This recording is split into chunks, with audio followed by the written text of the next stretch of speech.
The dominoes are falling faster than the headlines can keep up. Tonight, the UAE pulls the plug on the OPEC era, gambling its future on a break from the Saudis while the Iran war chatters toward a dollar collapse. From the chilling proof of life message sent to the Kremlin to a secret civil war brewing inside Trump's own war cabinet, we're witnessing a global power grab that changes everything. Plus, the twisted local tragedies that prove nowhere is truly safe. Buckle up. The world just shifted beneath your feet. Welcome to Zenith Global News, your eye on a world at the breaking point. A seismic shift in the global order. U.S. war in Iran has cost $25 billion so far, says Pentagon official. West Asia war sends Pakistan's weekly oil import bill spiraling to 167% to $800 million. The UAE officially breaks ties with OPEC, reclaiming its oil sovereignty as war with Iran redraws the world's energy map. It's not just about oil, it's a message to Riyadh. Why the UAE's exit from the cartel is a direct strike against the Saudi-Pakistan alliance. Decades of pacifism are over. Germany and Japan are rearming at a pace not seen since 1945 as the era of American guaranteed security fades. From oil giant to dollar-starved, the shocking story of why the UAE is asking the Trump administration for a financial lifeline to survive the Iran conflict. A war of words in the White House. Vice President J.D. Vance challenges the Pentagon's rosy war briefings, warning of a dangerous depletion of U.S. missiles. Panic in the streets of Athens. An 89-year-old gunman is in custody after a rare and terrifying shooting spree at a Social Security office and city courthouse. A royal consensus at the White House. President Trump claims King Charles is in full agreement on a nuclear-free Tehran during a historic state visit. A child used as a prop for profit. A South Australian mother is sentenced to prison after a calculated 4-year scheme faking her son's terminal illness. Proof of life from Tehran. Vladimir Putin confirms a personal message from the elusive new supreme leader, Mojtaba Khamenei, silencing rumors of his demise. Now, let's dive into the details of today's biggest stories. U.S. war in Iran has cost $25 billion so far, says Pentagon official.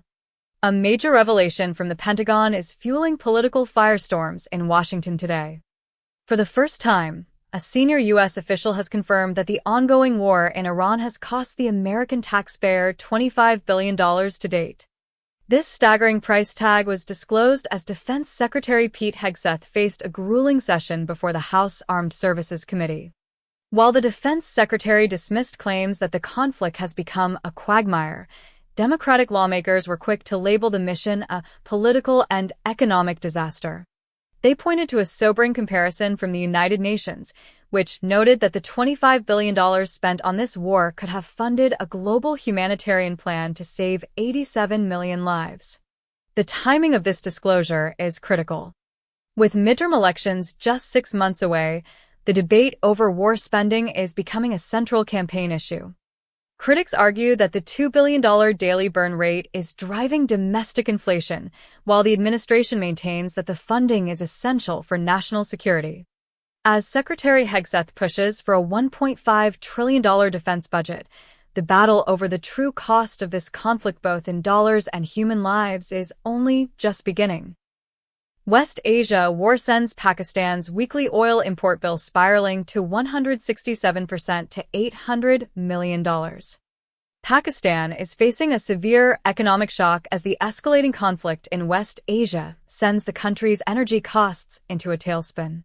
In a briefing to the federal cabinet on Wednesday, Prime Minister Shehbaz Sharif revealed a staggering 167% spike in the nation's weekly oil import bill. Before the outbreak of regional hostilities, Pakistan's weekly fuel expenditure stood at approximately $300 million. Today, that figure has spiraled to $800 million. The Prime Minister attributed this crisis to soaring international crude prices following joint strikes by the United States and Israel against Iran, coupled with major disruptions in the Strait of Hormuz. Despite a reported drop in domestic fuel consumption, the sheer cost of procurement is pushing the national exchequer to its limit. The domestic fallout is already being felt. The government has been forced to hike petrol and diesel prices by nearly 27 rupees per liter, with petrol now nearing the 400 rupee mark. While the Prime Minister noted that fuel supplies remain satisfactory for now, the administration is reportedly in urgent consultations with provincial governments to discuss potential fuel subsidies to prevent further public unrest. UAE to quit oil exporting groups, OPEC, OPEC+, amid Iran war. In a seismic shift for global geopolitics, the United Arab Emirates has officially announced its departure from OPEC and OPEC+, effective May 1st. This historic exit comes at a moment of maximum tension, as the ongoing conflict with Iran continues to send shockwaves through international energy corridors and the global economy. The announcement, delivered via the state-run WAM news agency, frames the move as a strategic pivot. Abu Dhabi officials stated the decision aligns with the nation's evolving energy profile, signaling an aggressive push to expand domestic production. While the UAE emphasized its commitment to remaining a responsible and reliable player, the timing suggests a fundamental rupture in the traditional energy order. This departure highlights the deepening rift between the UAE and Saudi Arabia. Beyond oil quotas, the two regional powers have increasingly diverged on critical geopolitical fronts, most notably their opposing strategies in the Yemen conflict against Iran-backed Houthi rebels. The Saudi-Pakistan factor behind UAE's exit from OPEC. In a move that serves as both a strategic business pivot and a massive political statement, the United Arab Emirates has announced its exit from OPEC. After nearly 6 decades, Abu Dhabi is breaking away from the oil cartel's production quotas, a move that deals a significant blow to the prestige of its de facto leader, Saudi Arabia. The decision follows months of simmering tension. While common hostility toward Iran initially masked the rift, the UAE's frustration peaked during an emergency GCC session in Jeddah. Having fended off over 2,200 Iranian drones and missiles, the UAE found little political solidarity from its neighbors for a joint counterattack. In response, Abu Dhabi has traded economic solidarity for total. Germany and Japan are making their biggest military moves since WW2. Here's why. In a definitive break from their post-World War II identities, Germany and Japan have abandoned decades of pacifism in favor of assertive, self-reliant security postures. This transition is not a mere policy tweak, but a civilizational shift driven by an increasingly unforgiving global environment. Germany's transformation has evolved from rhetorical flourish into institutionalized reality. Berlin has now embedded the 2% NATO defense spending benchmark into law, signaling its intent to make the Bundeswehr the strongest conventional force in Europe by 2039. Under current leadership, Germany is moving toward an effects-based military doctrine, positioning itself as the central pillar of European security to reduce its long-standing dependency on Washington. Why one of the world's wealthiest countries is being offered a bailout by Trump. In a dramatic convergence of energy and finance, the United Arab Emirates has dropped a bombshell by announcing its exit from OPEC, effective May 1st. This move is no longer just about oil, it is about national survival as the ongoing Iran war chokes the Strait of Hormuz, threatening the very backbone of the Gulf economy, US dollar liquidity. Reports reveal that the UAE is quietly leading a group of wealthy allies knocking on Washington's door for currency swap lines. Despite their immense wealth, Abu Dhabi's dollar reserves have plummeted by over $120 billion because they cannot export oil at pre-war levels. The message to the Trump administration is clear: provide a dollar lifeline, or the UAE may be forced to shift its trade into the Chinese yuan, a direct threat to dollar hegemony.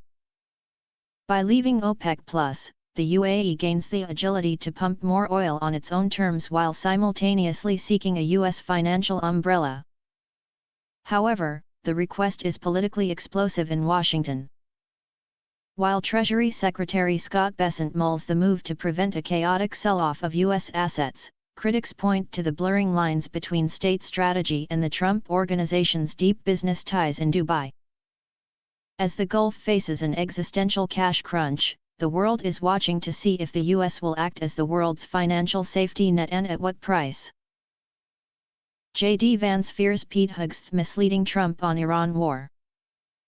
In a developing story from the heart of the White House, Vice President J.D. Vance is reportedly sounding the alarm over the accuracy of military briefings provided to President Donald Trump. While Defense Secretary Pete Hegseth and General Dan Kane have spent 8 weeks hailing the decimation of Iranian forces, Vance is privately challenging that rosy portrayal. According to reports, Vance has repeatedly probed whether the Pentagon is understating a drastic depletion of U.S. missile stockpiles. His fear is strategic. A munitions shortage could leave America vulnerable to China, Russia, or North Korea. While Hegseth claims complete control of Iranian airspace, internal intelligence suggests Tehran has retained 2/3 of its air force and significant missile capabilities, including the fast boats currently choking the Strait of Hormuz. The divide appears to be one of style and strategy. Critics suggest Hegseth's upbeat briefings are tailored for the president's morning news cycle, while Vance, a longtime skeptic of forever wars, fears the regional chaos he predicted before Operation Epic Fury began is becoming a reality. With his 2028 political future potentially tied to the conflict's outcome, Vance is positioning himself as the war cabinet's lead skeptic, even as he previously led failed peace negotiations in Islamabad. 89-year-old gunman arrested after mass shooting in Athens, at least 4 wounded. In a rare and shocking outburst of violence in the Greek capital, an 89-year-old man was arrested Tuesday following 2 separate shooting incidents at a Social Security office and a courthouse in central Athens.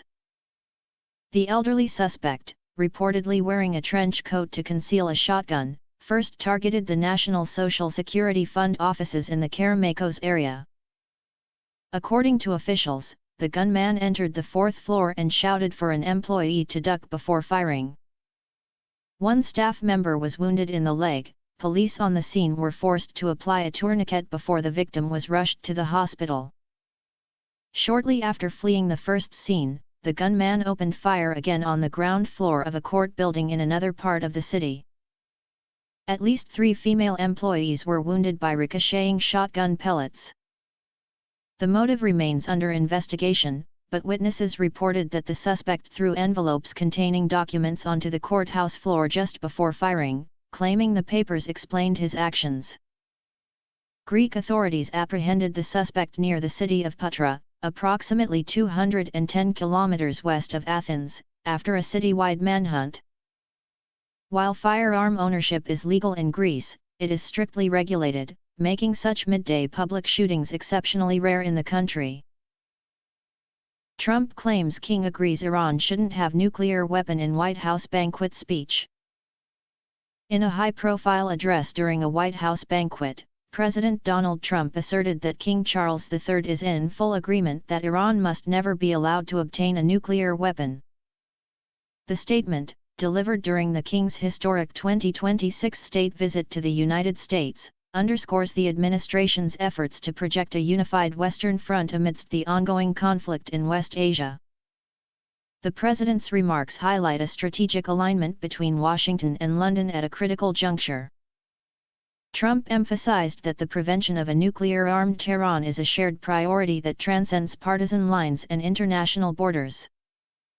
By invoking the King's agreement, the president sought to bolster the legitimacy of his Operation Epic Fury and the broader campaign of maximum pressure against the Iranian regime. The speech comes as the United Arab Emirates and other Gulf allies push for deeper security and financial guarantees from the U.S. While Buckingham Palace traditionally remains neutral on specific military engagements. The president's portrayal of the King's stance suggests a deepening of the special relationship focused on regional stability. This diplomatic show of force is aimed squarely at Tehran, signaling that the U.S. and its most storied ally remain locked in step regarding nuclear non-proliferation. Australian mother who faked son's cancer to fund lavish lifestyle jailed. In a case that has shocked the Australian public, a 45-year-old South Australian mother has been sentenced to more than 4 years in prison for faking her 6-year-old son's cancer diagnosis to fund a lavish lifestyle. The court heard a harrowing account of calculated and manipulative deception.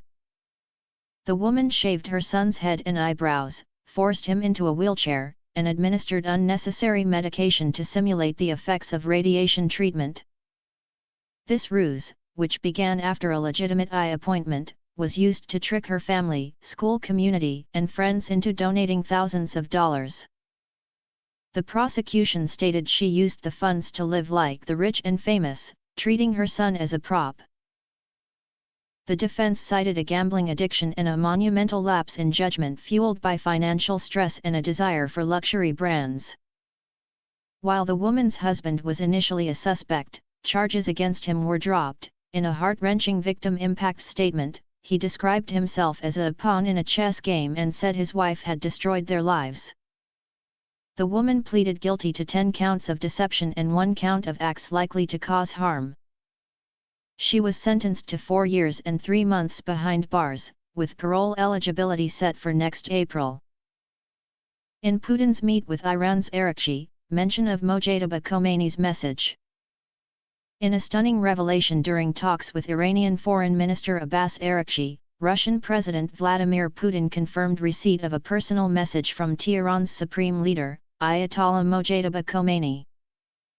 This announcement, reported by Russian state media RT, marks the first time a foreign leader has publicly acknowledged being in direct contact with Mojtaba since his appointment to the post. President Putin was heard saying, "Last week I received a message from the Supreme Leader of Iran." The news provides a powerful assurance to the international community that Mojtaba is, in fact, alive and capable of leadership. Following the death of his father, Putin and Araghchi's meeting in St. Petersburg focused on strengthening the strategic relationship between Moscow and Tehran. Putin praised the courage of the Iranian people and vowed Russia will do everything to help secure peace in the Middle East. Araghchi, meanwhile, blamed the United States for the recent failure of ceasefire talks, citing Washington's excessive demands. As regional risks intensify, the UAE is watching the shifting alliances, but for now, the enduring Russia-Iran strategic axis appears reinforced, underpinned by this proof of life from Tehran's newest supreme leader. If you value real, balanced reporting from across the globe, make sure to like, share, and subscribe. Turn on notifications so you never miss the stories that matter. Stay informed, stay aware, stay ahead, only on Zenith Global News.